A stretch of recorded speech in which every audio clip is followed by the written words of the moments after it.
여군 최초의 별, 자랑스러운 사단장 엄마 이선영. 그녀를 따라 군인이 된 사랑하는 딸 박서아.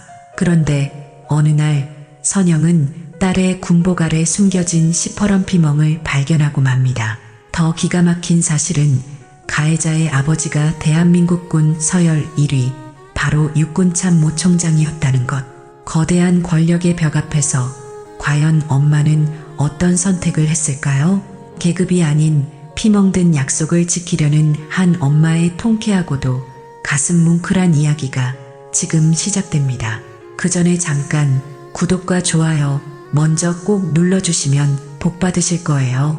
육중한 참나무로 만들어진 집무실 문이 낮은 소음을 내며 닫혔습니다. 그 순간 복도를 오가던 군화 소리, 멀리서 들려오던 구령 소리 같은 바깥 세상의 모든 소음이 거짓말처럼 차단되었습니다. 방 안을 감싼 것은 오직 묵직한 정적이었습니다. 괴종시계의 초침이 한 칸 움직이는 째깍 소리가 유난히 크게 들릴 정도의 고요였죠. 그 소리는 마치 아주 느리고 무겁게 흐르는 시간을 증명하는 듯 했습니다. 대한민국 육군 제3사단을 이끄는 여군 최초의 사단장 이선영 소장. 그녀는 방금 전 부사단장과의 작전 회의를 마친 참이었습니다. 어깨를 단단히 감싸는 장군복의 빳빳한 감촉이 오늘따라 유난히 무겁게 느껴지는 그런 나른한 오후였습니다. 선영은 천천히 몸을 돌려 집무실의 넓은 창가로 다가가 두 손을 뒷짐졌습니다. 창밖으로는 한치의 오차도 없이 잘 정돈된 부대의 전경이 거대한 파노라마처럼 시원하게 펼쳐져 있었습니다. 연병장을 가로지르며 달리는 장병들의 힘찬 함성 소리가 바람을 타고 아련하게 들려왔고, 시야 저편에 위치한 사격장에서는 희미한 총성이 마른 나무까지 부러지는 소리처럼 간헐적으로 울려 퍼졌습니다. 이 모든 것을 책임지는 자리, 그녀의 어깨에 달린 두 개의 별, 그 무게만큼이나 가슴 벅찬 영광의 자리였습니다. 하지만 그 영광의 그림자처럼 이 자리는 지독한 고독을 동반하는 자리이기도 했습니다. 그녀의 시선은 한없이 멀고 깊었지만 그 고요한 눈빛 속에는 누구도 쉽게 읽어낼 수 없는 복잡한 감정의 소용돌이가 휘몰아치고 있었습니다. 방 안에는 오래된 서류에서 나는 옅은 종이 냄새와 잘 닦인 마호가니 가구의 나무향, 그리고 아침에 마시다 남은 커피의 희미한 향이 뒤섞여 있었습니다. 이 냄새는 지난 수십 년간 그녀의 삶 그 자체였습니다. 선영은 천천히 몸을 돌려 자신의 집무실 책상으로 향했습니다. 광택이 잘난 거대한 책상 위에는 그녀의 계급과 직위를 증명이라도 하듯 대한민국의 안위와 관련된 수많은 결제 서류들이 산처럼 쌓여 있었습니다. 그러나 그녀의 손이 향한 곳은 그 서류 더미가 아니었습니다. 한쪽 구석에 조용히 마치 세상의 모든 소란에서 비켜나 있는 듯 자리한 낡은 은색 액자였습니다. 액자 속에는 이제 갓 이등병 계급장을 단 딸 박서아의 모습이 환하게 웃고 있었습니다. 군기가 바짝 든 어색한 표정, 경직된 어깨. 하지만 그 모든 것 속에서도 숨길 수 없는 앳된 미소가 꽃처럼 피어 있었습니다. 선영은 마른 손가락으로 액자의 차가운 유리를 아주 부드럽게 마치 잠든 아이의 뺨을 쓰다듬듯 쓸어보았습니다. 딸의 얼굴을 마주할 때마다 선영의 마음은 늘 두 갈래의 강물처럼 나뉘었습니다. 한편으로는 엄마의 뒤를 이어 이 험난한 군인의 길을 선택한 딸이 한없이 자랑스럽고 대견했습니다. 자신이 평생을 바친 이 길을 딸이 함께 걷고 있다는 사실이 가슴 벅차오를 때도 있었죠. 하지만 다른 한편으로는 심장을 예리한 칼로 쿡쿡 찌르는 듯한 미안함과 지독한 불안감이 검은 파도처럼 밀려왔습니다. 만약 내가 평범한 엄마였다면 어땠을까? 따뜻한 저녁을 차려주고 딸의 손을 잡고 백화점에 쇼핑을 가고 카페에 마주 앉아 시간 가는 줄 모르고 수다를 떨었을 겁니다. 하지만 그녀의 삶은 늘 국가라는 이름 아래 묶여 있었습니다. 딸의 유치원 첫 학예회 날에는 대규모 한미연합훈련이 잡혔고 초등학교 졸업식 날에는 긴급 작전 회의에 참석해야 했습니다. 늘 멀리서 혹은 빛바랜 사진으로만 딸의 소중한 성장 과정을 지켜봐야 했던 미안한 엄마. 그것이 바로 화려한 별을 단 군인 이선영의 또 다른 초라한 이름이었습니다. 내 딸 서아 엄마처럼 멋진 군인이 되겠다고 했을 때 사실은 눈앞이 캄캄해지는 것 같았다. 선영의 입에서 누구도 듣지 못하는 나직한 독백이 흘러나왔습니다. 아무도 없는 이 절대적인 고독의 공간에서 그녀는 비로소 얼음장 같은 가면 뒤에 숨겨두었던 솔직한 마음을 꺼내놓을 수 있었습니다. 이 길이 얼마나 춥고 험한지, 보이지 않는 유리천장에 수없이 부딪히며 얼마나 많은 피와 눈물을 남몰래 삼켜야 했는지 누구보다 잘 알고 있었습니다.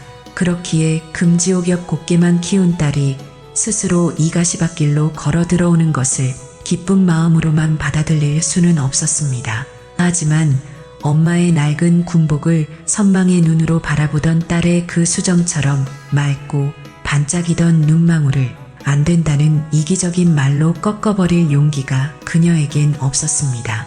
딸의 선택을 존중한다는 그럴듯한 명분 아래 어쩌면 그녀는 딸을 가장 위험한 곳으로 밀어넣은 가장 이기적인 엄마였을지도 모른다고 선영은 종종 자책했습니다. 바로 그날이었습니다. 선영의 잘 통제된 일상, 그리고 엄마로서의 위태로운 삶에 거대한 균열을 가져올 사건의 서막이 조용히 열린 것은요. 그녀는 아직 알지 못했습니다. 잠시 후 자랑스러운 딸의 군복 아래에 숨겨져 있던 끔찍하고도 참혹한 진실을 제 눈으로 직접 마주하게 되리라는 것을요. 그리고 그 진실의 배후에 도사리고 있는 것이 대한민국군 전체를 뿌리부터 뒤흔들 수 있는 거대한 권력의 그림자라는 사실을 말입니다.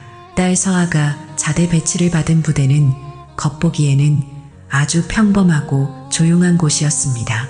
하지만 그 평온한 수면 아래에는 보이지 않는 계급이 존재했죠. 바로 부모의 사회적 지위와 권력이 만들어낸 그림자 계급이었습니다. 서아의 군 생활이 하루아침에 악몽으로 변한 것은 생활관의 절대 권력자로 왕처럼 군림하는 김진우 상병 때문이었습니다.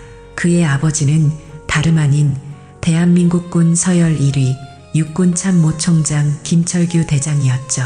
김진우는 그 사실을 부끄러워하기는커녕 마치 자신의 또 다른 계급장인 양 휘두르며 모든 부대원들을 자신의 발 아래 복종시키려 했습니다. 그의 심기를 아주 사소한 부분이라도 거스르는 날에는 어김없이 인격 모독과 가혹한 군기 교육이 밤새도록 뒤따랐습니다. 서아가 김진우의 새로운 표적이 된 것은 어쩌면 처음부터 정해진 수순이었을지도 모릅니다. 여군 최초 사단장의 딸, 그 특별한 수식어는 김진우의 비뚤어지고 열등감 가득한 자존심을 건드리기에 충분했습니다. 그는 자신의 절대적인 권위에 도전할지도 모르는 잠재적 경쟁자로 서아를 인식한 모양이었습니다. 어느 날 오후의 점호 준비 시간이었습니다. 생활관의 공기는 먼지와 땀 냄새, 그리고 팽팽한 긴장감으로 가득 차 있었습니다. 모두가 분주하게 관물대를 정리하고 전투화를 닦고 있을 때 김진우가 어슬렁거리며 특유의 거만한 걸음걸이로 서아의 관물대 앞에 섰습니다. 그는 갓처럼 접힌 먼지 하나 없는 서아의 전투복을 손가락으로 툭 건드리며 비아냥거렸습니다. 그 목소리는 생활관 전체에 울릴 만큼 컸습니다. 야, 박서아, 내 엄마가 별 2개 달고 있으면 뭐하냐? 군복 하나 제대로 못 다려? 이게 주름이야? 아니면 박고랑이야? 내 엄마가 너 이렇게 가르치디? 명백한 트집이었습니다. 서아는 입술을 깨물며 아무 대답도 하지 않았습니다. 김진우는 서아에게 관물대의 모든 물품을 바닥에 쏟아내고 처음부터 다시 정리하라고 명령했습니다. 서아는 묵묵히 지시에 따랐습니다. 하지만 김진우의 괴롭힘은 거기서 끝나지 않았습니다. 그는 서아 주변을 악어처럼 맴돌며 사사건건 시비를 걸었고 모든 동기들이 듣는 앞에서 서아의 인격을 짓밟는 모독적인 발언도 서슴지 않았습니다. 내 엄마는 그렇게 잘나셨다며? 근데 넌 왜 이렇게 매사에 어리바리하고 굼뜨냐? 혹시 너 엄마 백으로 군대 편하게 지내려고 온 거 아니야? 그런 거면 처음부터 말을 하지 그랬어. 생활관의 공기는 얼음장처럼 차갑게 얼어붙었습니다. 모두가 이것이 부당한 상황이라는 것을 알았지만 누구 하나 선뜻 나서서 상병님, 그건 너무하십니다라고 말하는 사람이 없었습니다. 김진우의 아버지가 누구인지 모두가 알고 있었기 때문이죠. 침묵은 그렇게 암묵적인 동조가 되어 폭력을 더욱더 키워나갔습니다. 이런 언어적 폭력은 점차 누구도 보지 않는 곳에서 신체적인 괴롭힘으로 번져갔습니다. 늦은 밤 모두가 잠든 후에 화장실, 인적이 드문 청소 도구함이나 창고 뒤에서 교묘한 폭행이 이어졌고 서아의 몸에는 남에게 말 못할 시퍼런 상처들이 하나둘 늘어갔습니다. 서아의 동기였던 마음 여린 최일병이 보다 못해 분대장에게 이 사실을 조심스럽게 털어놓았습니다. 하지만 분대장은 깊은 한숨을 내쉬며 최일병의 어깨를 두드릴 뿐이었습니다. 최일병, 그냥 눈 감고 귀 막아. 못 본 척, 못 들은 척 하라고.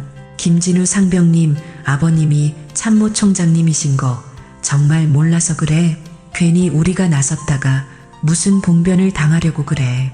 그냥 몸 건강히 조용히 군 생활하다가 전역하는 게 최고야. 내 말 무슨 뜻인지 알겠지? 분대장의 말은 비겁했지만 그것이 부대의 현실이었습니다. 소대장도 심지어 중대장도 모두 이 사실을 어렴풋이 알고 있었지만 그들은 총장님의 아들이라는 거대한 권력의 이름 앞에서 진실을 좇을 용기가 없었습니다. 오히려 문제를 제기하는 사람을 분란을 일으키는 관심병사로 취급하며 입을 막으려 했죠. 서아는 마치 거대한 투명 성벽에 갇힌 채 서서히 질식해가는 기분이었습니다. 엄마에게 이 사실을 말할까 수백 번, 수천 번을 고민했지만 차마 그럴 수 없었습니다. 엄마의 자랑스러운 딸이 되고 싶었지 걱정거리만 안겨주는 나약한 짐이 되고 싶지는 않았기 때문입니다. 그러던 어느 날 저녁이었습니다. 선영은 여느 때처럼 딸에게 안부 전화를 걸었습니다. 늘 하던 평범한 통화였고 평범한 안부 인사였죠. 하지만 그날따라 수화기 너머로 들려오는 딸의 목소리가 어딘가 모르게 부자연스럽다는 것을 느꼈습니다. 네 엄마, 그럼요. 저 아주 잘 지내고 있습니다. 정말이에요. 훈련도 너무 재미있고 동기들이랑도 가족처럼 잘 지내요. 진짜예요.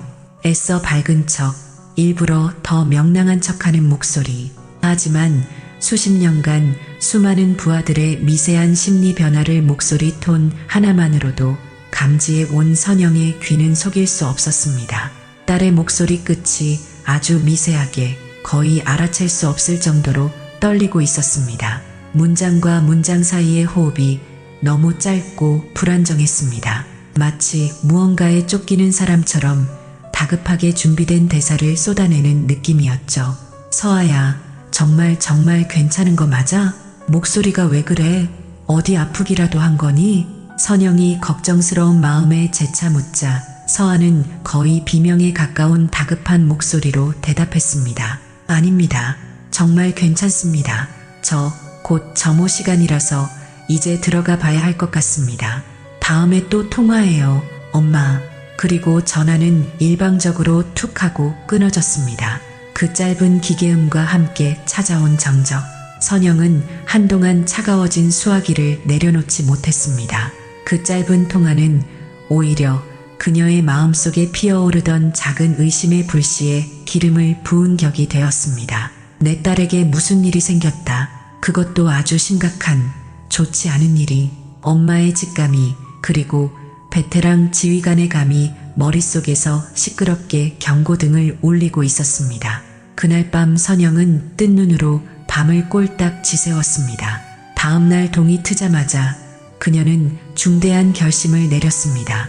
주말 개인 시간을 이용해 사단장이라는 무거운 계급장을 잠시 내려놓고 오직 엄마의 자격으로 딸을 만나러 가기로 말이죠. 다음날 오전 선영은 번쩍이는 관용차가 아닌 먼지가 희끗하게 쌓인 자신의 낡은 개인 승용차의 운전대를 직접 잡았습니다. 화려하고 위험 있는 장군복 대신 오래되어 편안한 니트와 평범한 면바지 차림이었습니다. 부대로 향하는 내내 그녀의 마음은 무거운 돌덩이가 짓누르는 듯 답답하고 초조했습니다.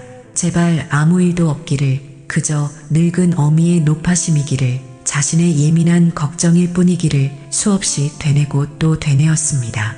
부대 위병소에 도착한 그녀는 박서아, 이병의 어머니 신분으로 면회를 신청했습니다. 앳된 얼굴의 위병은 그녀가 대한민국 육군에서 가장 존경받는 여성 장군 중 한 명이라는 사실을 전혀 알아보지 못한 채 기계적인 절차에 따라 신분증을 확인하고 면회실로 그녀를 안내했습니다.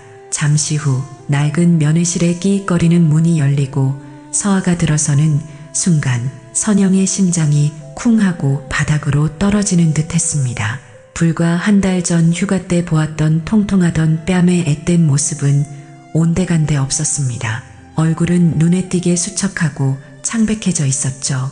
뺨의 살은 거의 다 빠져 광대뼈에 윤곽이 드러났고 눈 밑에는 잠을 제대로 자지 못한 사람 특유의 거뭇한 그늘이 짙게 내려와 있었습니다. 딸은 엄마를 보자마자 반사적으로 애써 환한 미소를 지어 보였지만 그 미소는 금방이라도 산산조각 날 것처럼 위태롭고 처연해 보였습니다. 우리 딸 세상에 왜 이렇게 살이 쏙 빠졌어? 훈련이 그렇게 힘든 거야? 선영은 딸의 앙상하고 차가운 손을 잡으며 물었습니다. 딸의 손은 마치 얼음장처럼 차가웠고 힘없이 축 늘어져 있었습니다. 서아는 괜찮다는 말만 고장난 녹음기처럼 기계적으로 반복했습니다. 바로 그때였습니다. 선영이 집에서 정성껏 싸온 따뜻한 유부초밥을 딸에게 건네주기 위해 테이블 위로 팔을 뻗었습니다.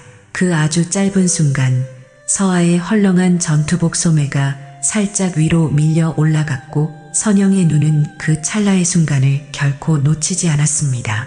딸의 하얀 팔뚝 안쪽에 얼룩처럼 번져있는 검붉고 시퍼런 멍 자국들, 선영의 모든 움직임이 그대로 정지되었습니다. 시간마저 멈춘 듯 했죠. 그녀는 떨리는 숨을 꿀꺽 삼키며 아무렇지 않은 척, 정말 아무것도 보지 못한 척 태연하게 딸의 팔을 부드럽게 잡았습니다. 그리고는 마치 소매에 묻은 먼지를 털어주는 것처럼 자연스럽게 딸의 소매를 천천히, 아주 천천히 걷어 올렸습니다. 그러자 지옥도 같은 끔찍한 진실이 그 모습을 온전히 드러냈습니다.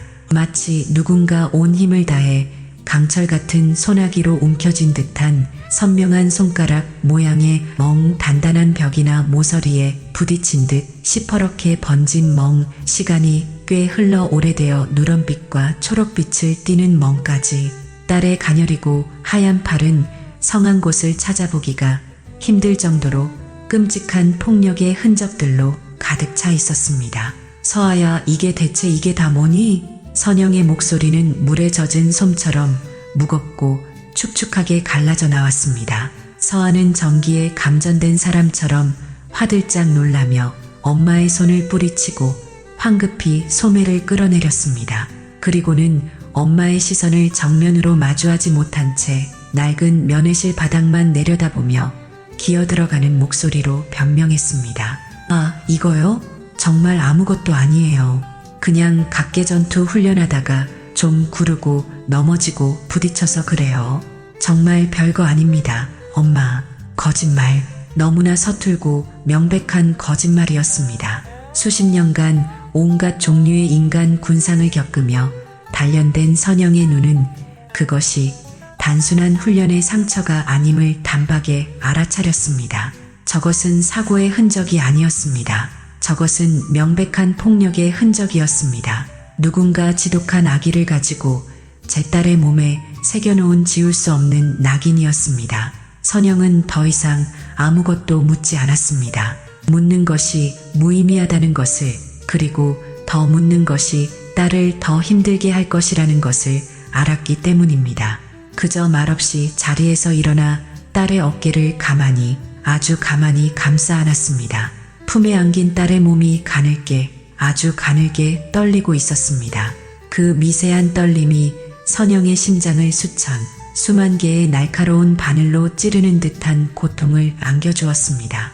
면회를 마치고 낡은 승용차로 돌아온 선영은 핸들을 부여잡은 채 고개를 숙였습니다. 그리고 다음 순간 굳게 다물고 있던 입술 사이로 억눌러왔던 흐느낌이 용암처럼 터져 나왔습니다. 강인했던 사단장의 모습은 온데간데 없었습니다. 그저 상처 입은 새끼를 눈앞에서 본 어미의 본능적이고 원초적인 울음이었습니다. 소리 없는 오열이 차 안의 공기를 무겁게 질식할 듯이 채웠습니다. 딸의 팔뚝에 어지럽게 새겨졌던 그 끔찍한 멍들이 눈앞에서 사라지지 않았습니다. 얼마나 아팠을까? 얼마나 무섭고 외로웠을까?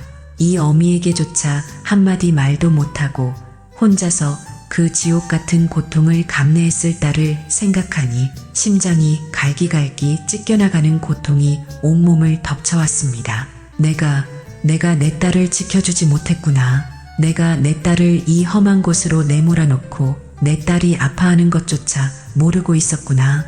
지독한 죄책감과 함께 감히 내 소중한 딸의 몸에 손을 댄 그 미지의 존재에 대한 사리에 가까운 분노가 온몸의 피를 들끓게 했습니다.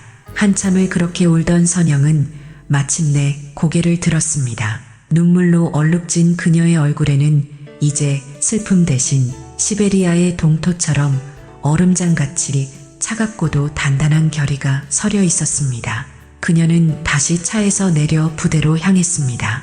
이번에는 피해자 박사와 이병의 어머니로서 이 추악한 진실을 밝히기 위한 첫걸음을 내딛기 위해서였습니다. 그녀는 중대장과의 면담을 다시 요청했습니다. 중대장님, 다시 뵙게 되어 죄송합니다. 딸아이 문제로 좀 더 여쭤볼 게 있어서요. 중대장은 노골적으로 귀찮다는 표정을 지으며 그녀를 맞았습니다. 그의 눈빛에는 또 무슨 유난을 떨려고 하는 듯한 경멸감이 서려 있었습니다. 아, 어머님. 아까 다 말씀드리지 않았습니까? 저희 부대 아무런 문제 없다니까요. 선영은 그의 오만한 태도를 꾹 눌러 참으며 최대한 침착하고 이성적인 목소리로 말했습니다. 아이 팔에 멍이 제가 생각했던 것보다 훨씬 심하게 들어있던데 정말 훈련 중에 다친 게 맞는지 다시 한번 정확하게 확인을 좀 부탁드립니다.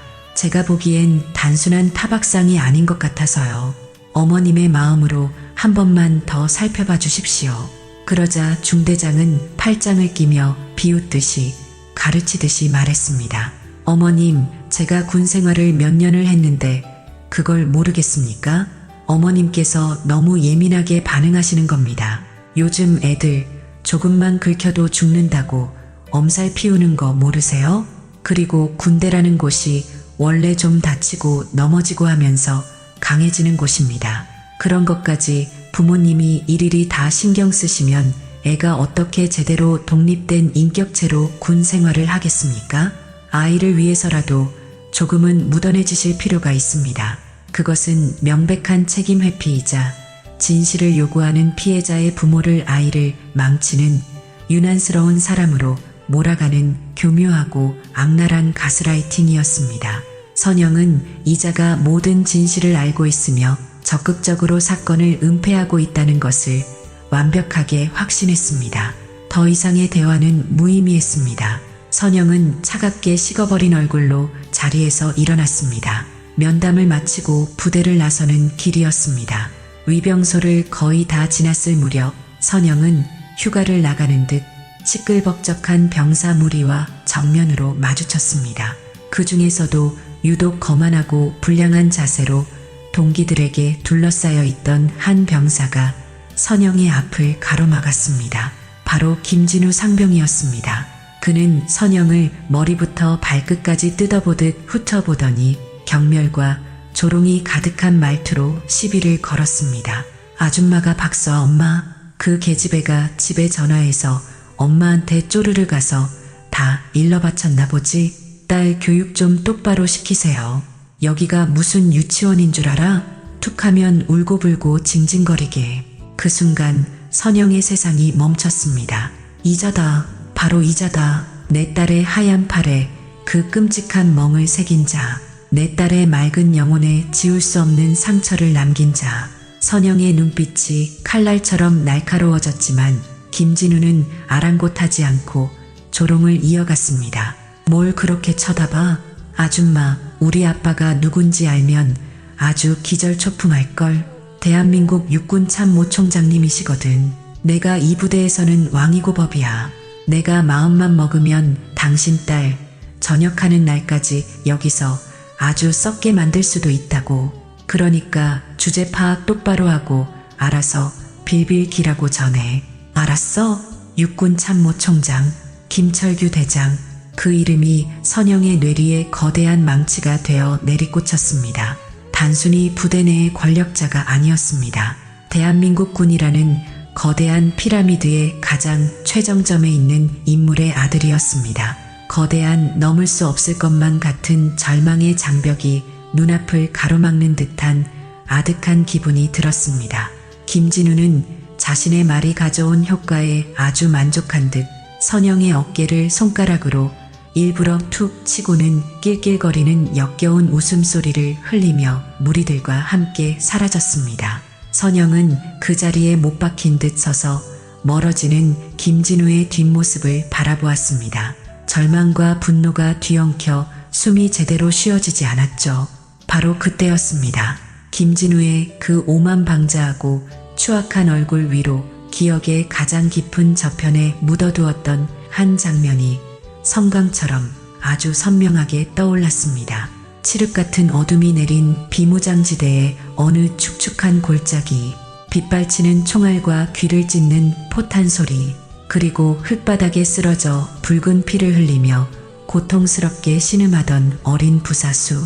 선영은 그의 군복 가슴팍에 새겨진 이름을 지금도 똑똑히 기억했습니다. 김철규 대위, 지금의 육군 참모총장, 바로 그의 젊은 시절 모습이었습니다.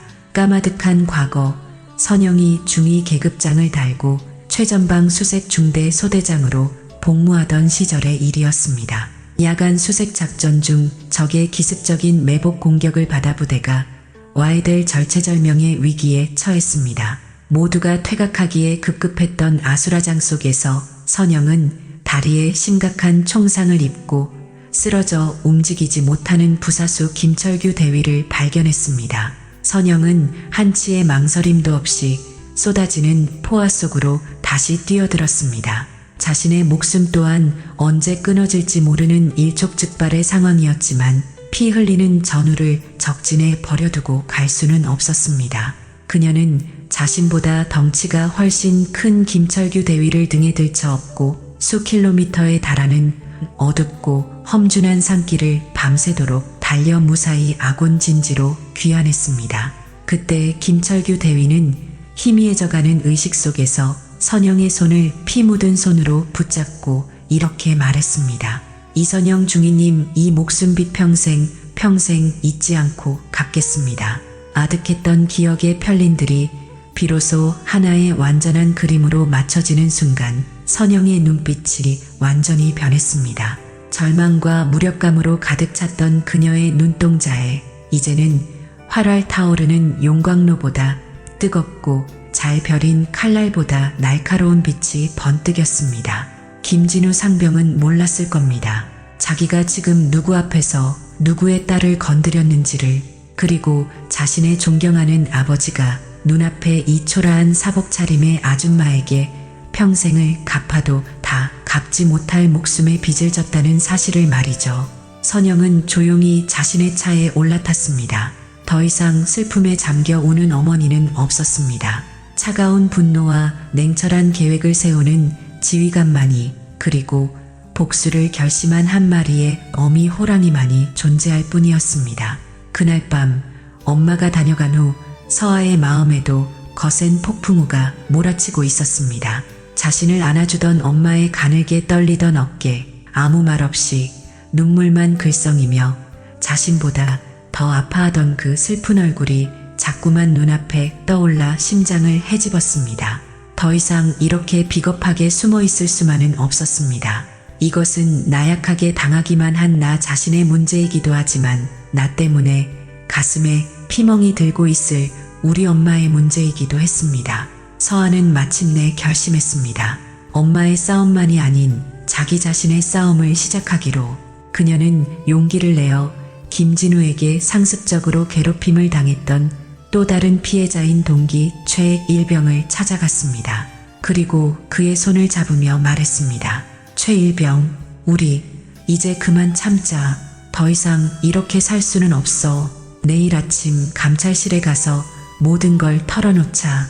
내가 먼저 다 말할게. 너는 그냥 내 옆에만 있어줘. 제발. 같은 시각 선영은 자신의 차 안에서 마지막 카드를 꺼내들 준비를 하고 있었습니다.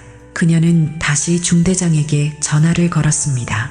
이전에 조심스럽고 부드러웠던 목소리는 흔적조차 찾아볼 수 없었습니다. 낮고 차갑게 울리는 그 자체로 권위가 되어버린 장군의 위엄이 실린 목소리였죠.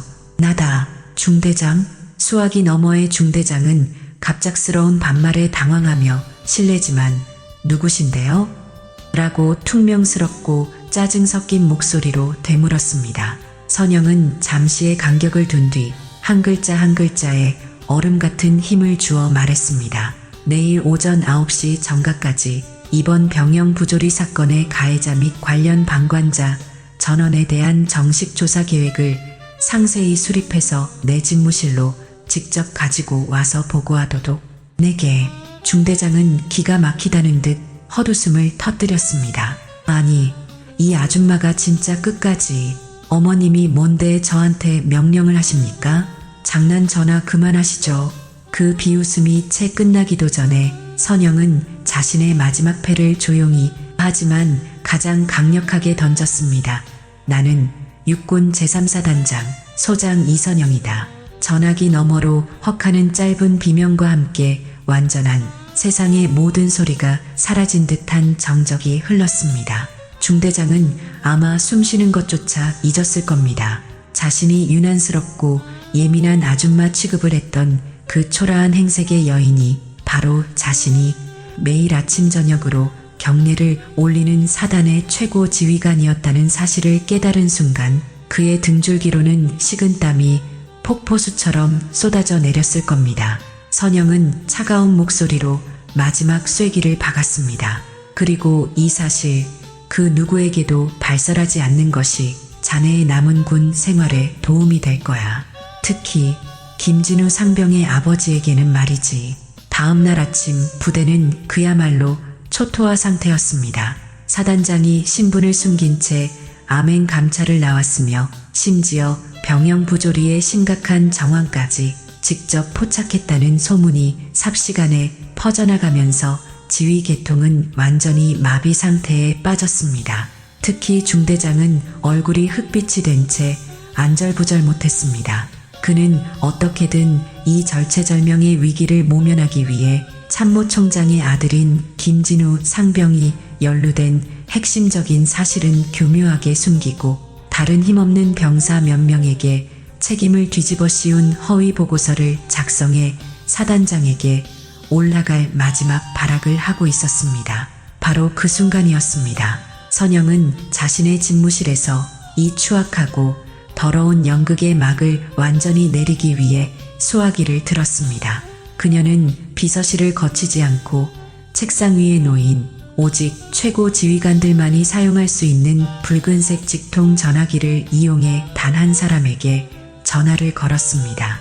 대한민국 군의 심장부 용산의 육군 참모총장 집무실이었습니다. 몇 번의 기계적인 신호음 끝에 수화기 너머로 중후하고 권위 있는 목소리가 들려왔습니다. 총장 김철규입니다. 선영은 지극히 평온하고 나직한 목소리로 입을 열었습니다. 그 목소리는 마치 오랜 세월을 함께하며 생사고락을 같이 한 늙은 전우에게 안부를 묻는 듯 너무나 자연스러웠습니다. 오랜만이네, 김 총장. 나 이선영이야. 전화기 너머 김철규 총장의 호흡이 순간 멎는 것이 느껴졌습니다. 이선영, 그리고 자신을 격식 있는 총장님이 아닌 김 총장으로 심지어 자네라고 부를 수 있는 유일한 사람. 그의 뇌리 속에는 수십 년 전 죽음의 문턱에서 자신을 구해줬던 단 한 사람의 얼굴이 흑백 영화의 한 장면처럼 아주 선명하게 스쳐 지나갔습니다. 군인으로서 가장 존경하고 인간적으로는 평생을 갚아도 모자랄 생명의 은인 김철규 총장은 온몸의 근육이 돌처럼 굳어지는 것을 느끼며 떨리는 목소리로 간신히 물었습니다. 선 선배님이십니까? 어떻게 이 번호로 직접? 선영은 그의 말을 정중하지만 단호하게 끊으며 곧장 본론으로 들어갔습니다. 그녀의 목소리는 여전히 지극히 평온했지만 그 안에는 천근만근의 무게가 실려 있었습니다. 자네 아들 교육 똑바로 안 시키나? 그 짧디 짧은 한마디에 김철규 총장은 모든 상황의 퍼즐 조각을 단번에 맞추어냈습니다. 순간 눈앞이 캄캄해지고 피가 역류하는 것 같았죠. 자신의 철없는 아들이 무슨 끔찍한 짓을 저질렀는지, 그리고 그 상대가 하필이면 누구의 이선영 선배의 딸이었는지를 깨닫는 순간 그는 전화기를 쥔 손을 부들부들 떨었습니다. 선영은 더 이상 아무 말도 하지 않고 조용히 전화를 끊었습니다. 가장 강력하고 무서운 경고는 때로 그 속에 있는 법이니까요. 공은 이제 완벽하게 김철규 총장에게로 넘어갔습니다. 그로부터 정확히 1시간이 채 지나지 않았을 때였습니다. 부대 상공의 지축을 흔드는 듯한 거대한 굉음이 울려 퍼졌습니다. 모든 장병들이 하던 훈련과 작업을 멈추고 공포와 경이감이 뒤섞인 눈으로 하늘을 쳐다보았죠. 육군 참모총장의 지위를 상징하는 위험 있는 검은색 헬리콥터가 무서운 기세로 하강하여 부대 연병장 한가운데에 착륙했습니다. 흙먼지가 채 가라앉기도 전에 헬기 문이 열리고 김철규 총장이 그야말로 살기가 등등한 불같이 노한 얼굴로 내렸습니다. 그는 주위를 둘러볼 틈도 없이 곧장 연병장에 긴급 소집되어 공포에 질린 채 도열에 있던 아들 김진우 상병에게로 성큼성큼 걸어갔습니다. 모든 장병들이 숨을 죽이고 지켜보는 가운데 대한민국군 역사의 길이 남을, 그리고 결코 일어나서는 안 될 장면이 펼쳐졌습니다. 김철규 총장이 자신의 아들 김진우의 뺨을 잇는 힘껏 정말 온 힘을 다해 내리친 것입니다. 짝! 하는 날카롭고 섬뜩하기까지 한 파열음이 연병장 전체에 섬뜩하게 메아리 쳤습니다. 김진우는 비명 한 번 지르지 못하고 그대로 바닥에 나뒹굴었습니다. 이 버러지 같은 놈, 이 애비가 평생을 바쳐 지켜온 군의 명예를 내가 감히 내 얼굴에, 이 애비의 얼굴에 똥칠을 해. 김철규 총장의 포효는 상처 입은 늙은 사자의 울음소리 같았습니다. 그는 바닥에 쓰러져 오는 아들을 벌레 보듯 차갑게 내려다본 뒤 연병장 단상 위로 올라가 마이크를 움켜쥐었습니다. 그리고 단상 아래 막 현장에 도착한 사단장 이선영을 향해 몸을 돌렸습니다. 그는 조금의 망설임도 없이 정군 서열 1위라는 직위가 무색하게 일개 사단장인 선영을 향해 허리를 90도로 굽히며 깍듯하게 거수경례를 했습니다. 선배님, 제가 자식을 잘못 키웠습니다. 이 못난 아비를 용서하지 마십시오. 정말 죄송합니다. 그의 우렁찬 목소리에 담긴 처절한 진심은 그 자리에 있던 모두의 심장을 관통했습니다. 그는 다시 마이크에 대고 전 장병이 듣는 앞에서 선언했습니다.